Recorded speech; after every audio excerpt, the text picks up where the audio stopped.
मन का मंत्र, ए बुद्धिस्ट स्टोरी इन हिंदी। एक कहानी को शुरू करने से पहले आप कमेंट बॉक्स में ओम बुद्धाय नमः लिखकर वीडियो को लाइक कर दें। कहते हैं कि दुनिया में मन सबसे ज़्यादा शक्तिशाली चीज़ होता है। अगर किसी चीज़ को तुम पूरे मन से चाह लो तो तुम उसे हासिल कर सकते हो। ये मैं नहीं कहता, या सभी महापुरुषों का कहना है, या गौतम बुद्ध का कहना है। लेकिन अगर यह सत्य है, ये सच है, तो हम जो अपने मन से चाहते हैं वह हमें हासिल क्यों नहीं होता है। दोस्तों, कोई भी इंसान अपने मन में तो दुख नहीं चाहेगा, लेकिन वो रहता तो दुखी है। हर इंसान अपने मन से तो कामयाब होना चाहता है, खूब पैसा कमाना चाहता है, लेकिन फिर भी वह कामयाब नहीं होता। भला ऐसा दुनिया में कौन इंसान होगा जो अपने मन में या चाहेगा कि मैं ना कामयाब रहूं या मैं पैसा ना कमाऊं। सोचने की बात है। तो इसमें दो चीज़ निकलकर सामने आती है, या तो वह महापुरुष गलत थे जिन्होंने यह बात बोली कि मन से चाहे हुई चीज़ हासिल हो जाती है, या फिर हम गलत। आज की इस वीडियो में मैं जो कहानी बताने वाला हूँ उसमें आपको एक ऐसा मंत्र मिलेगा। उसे समझने के बाद आपको एक ऐसा मंत्र का पता चलेगा जिससे आप यह समझ पाएंगे कि अपने मन से कोई भी चीज़ कैसे करवाई जाती है। मन में किसी भी बात का बीज कैसे बोया जाता है, यह इस कहानी से आपको अच्छी तरह से समझ में आ जाएगा।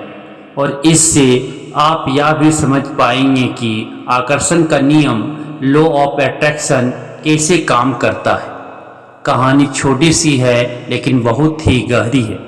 इस वीडियो को पूरा लास्ट तक जरूर सुनना, तो ही आप अच्छे से इस कहानी का पूरा लाभ ले पाएंगे। तो चलिए कहानी शुरू करता हूँ। समझते हैं कि मन का मंत्र क्या है। एक बार की बात है, एक आदमी के जीवन में सिर्फ दुख ही दुख थे। वह जो भी काम करता था उस बेचारी का वह काम पूरा ही नहीं होता। घर में आता तो घर में कलेश बना रहता। किसी से कोई मदद मांगता तो कोई उसकी मदद नहीं करता। ऐसा लगता था कि चारों तरफ से उसके ऊपर दुख का पहाड़ टूट पड़ा है। उसे समझ नहीं आ रहा था कि मैं इस दुखों से कैसे पार पाऊं। वह दिन रात यही सोचता रहता था कि अपने दुखों से छुटकारा कैसे पाना है। इसी कारण से वह रात में सो भी नहीं पाता था। उसकी आंखों के नीचे बड़े बड़े काले घेरे बन गए थे, जो इस बात का प्रतीक थे कि वह आदमी कितना दुखी ही है और कितना चिंतित है। कभी कभी तो उसके मन में आत्महत्या करने के भी ख्याल आते थे, लेकिन अपने परिवार की चिंता करके वह यह कदम नहीं उठा पाता। वह इतना दुखी हो गया कि उसने निर्णय किया कि वह इन दुखों से छुटकारा पाकर ही रहेगा। इसके लिए चाहे उसे कितनी ही मेहनत करनी पड़े, कुछ भी करना पड़े, चाहे अंगारों पर चलना पड़े, लेकिन इन दुखों से छुटकारा हासिल करके रहेगा। ऐसे ही एक दिन उसने अपने मित्र से पूछा कि मैं अपने जीवन को कैसे सुधारे। उसके मित्र ने उसे बताया कि तुम किसी बाबा के पास जाओ। बाबाओं के पास ऐसा मंत्र होता है जिससे सारे दुख मिट जाते हैं, जीवन खुशियों से भर जाता है और धन संपदा भी हासिल होती है। तुम किसी ऐसे बाबा को ढूंढ लो, बस तुम्हारा काम बन जाएगा। उस आदमी के मन में यह बात पूरी तरह से पक्की बैठ गई कि कोई बाबा ही मेरा दुख दूर कर सकता है, और इसलिए उसे किसी भी बाबा के बारे में पता चलता तो वह उस बाबा के पास पहुंच जाता, उस बाबा को अपनी समस्या बताता और उससे उसका समाधान पूछता और कहता कि बाबा, मैं कुछ भी करने के लिए तैयार हूँ, लेकिन मेरी इन समस्याओं से मुझे छुटकारा दिला दीजिए। आप जो कहेंगे मैं वह करूँगा, लेकिन मेरे जीवन को सुधार दीजिए। बाबा उसे कुछ टोने टोटके बताते थे करने के लिए, और बदले में दान दक्षिणा ले लेते थे कि यह टोना टोटका करने के बाद तुम्हारे घर में सुख शांति बनी रहेगी। बस इस टोटके को पूरी विधि के साथ करना। वह आदमी घर लौटकर पूरी विधि के साथ टोने टोटके करने लगा। लेकिन बहुत टोने टोटके करने के बाद भी उसके जीवन में कुछ बदलाव नहीं आया। इसके विपरीत उसका जीवन और ज़्यादा दुखी हो गया। जो भी बाबा उसे टोना टोटका देता था वह बदले में उससे दान दक्षिणा लेता था, जिससे उसका मन धन भी धीरे धीरे खत्म हो रहा था। इससे उसके जीवन में दुख और ज़्यादा बढ़ गया। तब उसे लगा कि बाबाओं के पास जाने से तो मेरे जीवन में दुख कम होने की वजह बढ़ती ही जा रही है, तो मुझे क्या करना चाहिए, बाबाओं के पास जाऊं या ना जाऊं।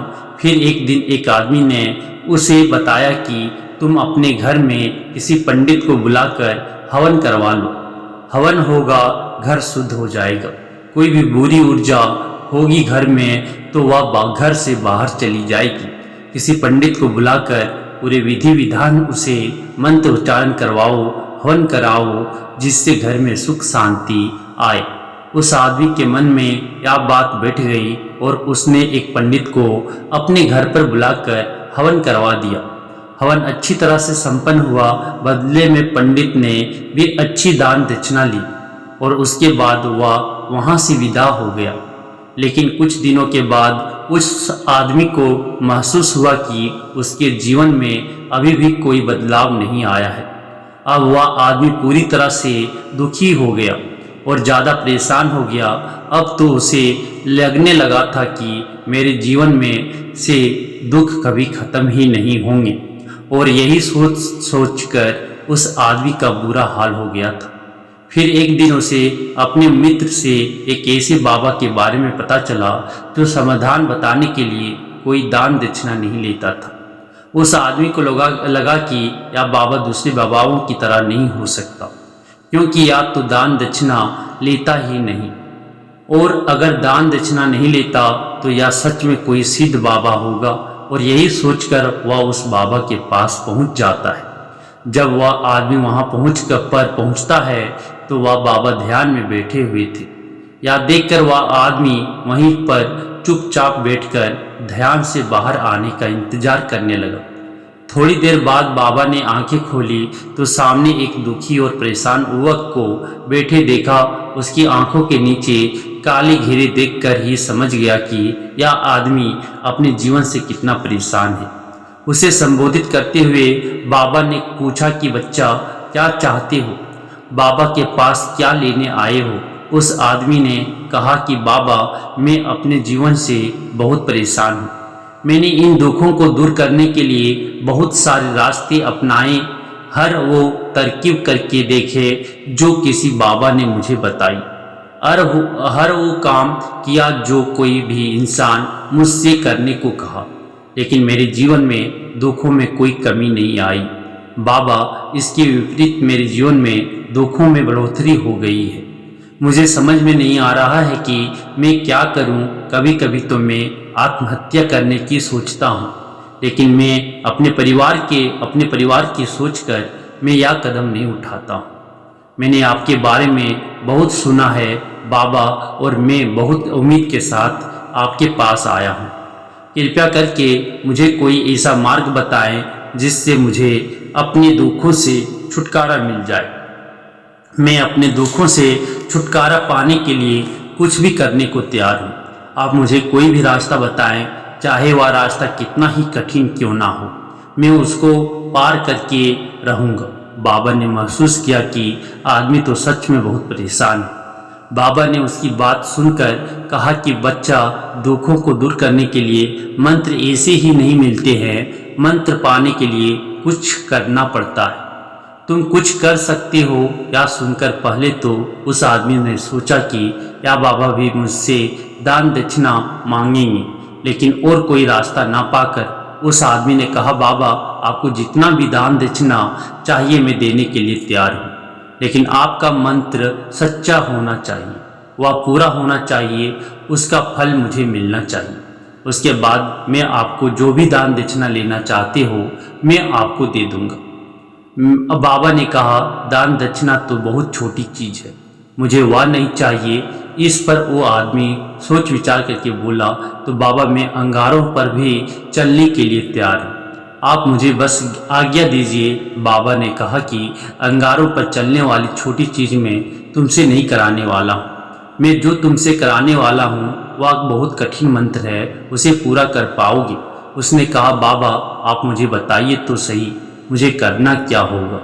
मैं कुछ भी करने के लिए तैयार हूँ। इस पर बाबा ने उसे कहा कि यहाँ से जब तुम अपने घर जाओ तो रास्ते में अपने मन में याद दोहराते जाना कि मैं सुखी हूँ, मैं सुखी हूँ। बार बार अपने मन में यही दोहराना, और याद रहे जुबान पर या नहीं आना चाहिए, या सिर्फ मन में दोहराना है। या सुनकर वो आदमी बोला, बाबा बस इतनी सी बात, या तो मैं चुटकी बजाते कर लूँगा।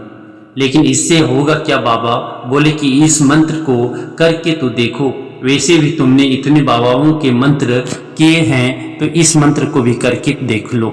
उस आदमी ने सोचा कि बाबा कुछ दान दक्षिणा तो ले नहीं रहे हैं, वो छोटा सा मंत्र है, इसे तो मैं कर ही लूँगा। वो बोला, ठीक है बाबा, मैं यह मंत्र जरूर करूँगा। और वो आदमी क्या कहकर वहाँ से चलने लगा। लेकिन जैसे ही वह चलने लगा, पीछे से बाबा ने बोला कि बच्चा एक बात याद रखना, जब तुम यह मंत्र अपने मन में दोहराना तो तुम्हारे मन में बंदर के विचार नहीं आने चाहिए, बंदर का ख्याल भी नहीं आना चाहिए, तो ही यह मंत्र सिद्ध होगा। आदमी बोला, मुझे तो आज तक बंदर का कोई विचार नहीं आया, तो अब क्यों आएगा? आप चिंता मत करिए बाबा, मैं बस मन में यही दोहराऊंगा कि मैं सुखी हूँ, मैं सुखी हूँ। इसके अलावा बंदर का कोई भी विचार मेरे मन में नहीं आएगा। या कहकर वह आदमी वहाँ से चल देता है। वह अपने मन में मैं सुखी हूँ, मैं सुखी हूँ यह दोहराता हुआ थोड़ा दूर ही चला था कि उसके मन में अचानक बंदर का ख्याल आ गया। बंदर का ख्याल एक बार आया और चला भी गया। लेकिन उस आदमी ने सोचा, आज तक तो मुझे बंदर का कोई भी विचार नहीं आया, या आज बंदर का विचार क्यों आ गया? और ऐसे करके उसने उस बंदर से विचार को पकड़ लिया और यह भूल गया कि मुझे क्या मंत्र दोहराना है। और वह बंदर के बारे में सोचने लगा। जब थोड़ी देर बाद फिर से उसे होश आया तो वह फिर से अपना वही मंत्र दोहराने लगा जो बाबा ने उसे बताया था, मैं सुखी हूँ, मैं सुखी हूँ। लेकिन अचानक से उसे एक बंदर दिखाई दिया और यह देखकर फिर से उसके मन में बंदर का विचार उठ गया। और यह देखकर वह इस विचार को बाहर फेंकना चाहता था, और वह चाहता था कि मेरे अंदर किसी तरह से बंदर का विचार ना आए। लेकिन उसे तो सामने बंदर ही दिखाई दिया। ऐसे ही जदोजहद करते करते घर पर पहुंचा, और घर पर पहुंचने के बाद अपनी पत्नी को कहा कि हे बंदरिया, मुझे खाने में बंदर परोस दो। और जब उसे एहसास हुआ कि उसने क्या बोल दिया तो वह अपने बाल नोचने लगा, दीवारों में सर मारने लगा कि आज तक मुझे बंदर का कोई भी विचार नहीं आया, और आज मुझे यह क्या हो गया है कि मुझे हर जगह बंदर ही बंदर नजर आ रहे हैं। यह कैसी माया है? यही सोच सोच कर वह आदमी रात भर सो नहीं पाया। रात भर करवटें बदलते रहा और सुबह उठकर सीधे उसी बाबा के पास पहुंच गया और उसके चरणों में गिरकर कहा कि बाबा, पता नहीं क्या चमत्कार हो रहा है। आज तक मुझे बंदर का कोई विचार नहीं आया, लेकिन कल से जब से आपने मुझसे कहा कि बंदर का विचार नहीं आना चाहिए, तब से मुझे हर जगह बंदर ही बंदर नजर आ रहे हैं। उस आदमी ने कहा कि बाबा, मुझे तो आपके पीछे पेड़ पर बैठा बंदर केले खाते हुए दिखाई दे रहा है। या हो क्या रहा है बाबा? या सुनकर बाबा हंसने लगे। हा हा हा हा, बच्चा, मन का जाल एक ऐसा जाल है जिसे समझ पाना इतना आसान नहीं है। बंदर तो तुम्हारे रास्ते में पहले भी आते थे। जब तुम मेरे पास आए थे तो इन्हीं पेड़ों पर यह बंदर घूम रहे थे, लेकिन तब तुम्हारे ध्यान में यह बंदर नहीं था, तब तुम्हारे ध्यान में सिर्फ दुख थे। इसके बाद बाबा ने उसे बताया कि बच्चा, हम जिस चीज़ से भी दूर भागना चाहते हैं वही चीज़ हमारे मन में बहुत गहरे में प्रविष्ट हो जाती है और हमारे अंतर मन में समा जाती है।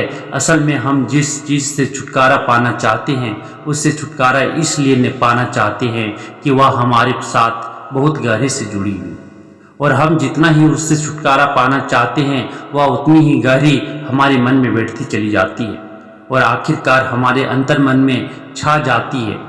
ऊपर से तो हम चाहते हैं सुखी होना कि मैं सुखी हूँ, हमारे ओठ भी यही बोलते रहते हैं, लेकिन हमारे मन में दुख समाये होते हैं। हमारे विचारों में, हमारे मन में दुख ही दुख दिखाई देते हैं। इसलिए अपनी जुबान से बार बार यह बोलने से कि मैं सुखी हूँ, हम सुखी नहीं होंगे जब तक यह मंत्र हम अंतर मन में प्रविष्ट नहीं होगा। इस पर उस आदमी ने पूछा कि बाबा, लेकिन यह मंत्र हमारे अंतर मन में प्रविष्ट कैसे होगा? यह सुनकर बाबा ने कहा कि बच्चा, अपने दुखों से लड़ना बंद कर दो। जब तक तुम अपने दुखों को दूर करने की सोचते रहोगे, तब तक वो दुख तुमसे चिपके रहेंगे, तब तक वो दुख तुम्हारे अंतर मन पर अपना राज बनाए बैठे रहेंगे। और जिस दिन तुम उन दुखों के बारे में सोचना ही छोड़ दोगे, उन दुखों से छुटकारा ही नहीं पाना चाहोगे, उसी दिन से तुम्हारी जिंदगी से दुख गायब हो जाएंगे। क्योंकि किसी भी चीज़ से छुटकारा पाने के लिए हमें उस चीज़ के बारे में सोचना पड़ता है, और हम जितना ही उस चीज़ के बारे में सोचते हैं, वह उतनी ही गहरी हमारे मन में प्रविष्ट होती चली जाती है। हम अधिकतर समय दुखों के बारे में ही सोचते हैं। हम यही सोचते हैं कि हमारे जीवन में दुख है और हमें इससे छुटकारा पाना है।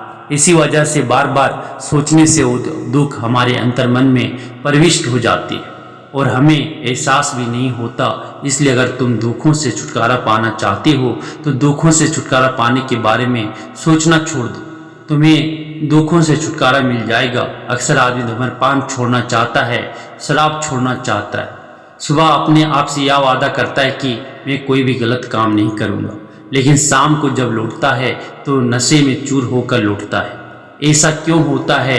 जो हम सोच रहे हैं वह पूरा कर ही नहीं पा रहे हैं।